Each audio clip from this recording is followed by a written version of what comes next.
On June 12th, Southcoast Health brought together a community unlike any other. Individuals united not by circumstance, but by courage.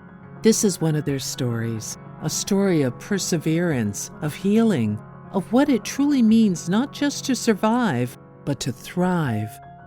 My husband and I had taken a ride down to Dennis on the Cape, going for a walk at low tide on the beaches, having a picnic.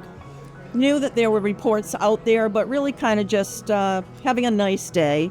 And my GYN called on the way home because he was concerned that all of a sudden there'd be something on my portal that, although they're helpful at times, would be rather traumatic to read.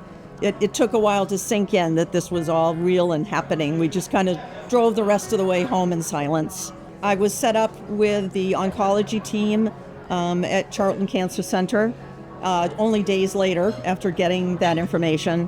And I was, again, I think still in the disbelief stage, but yet so grateful that I was able to stay close to home. That was important for me. I am not a city girl. I dreaded what you immediately think, oh, you have cancer, you go to Boston. No.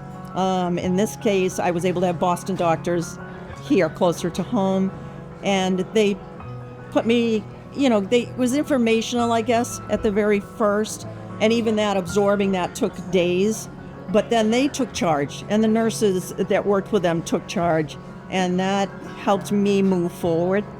That was a saving grace. I think when you first get a diagnosis, again, you go through many stages, and you have to allow yourself to do that. And there's no time frame.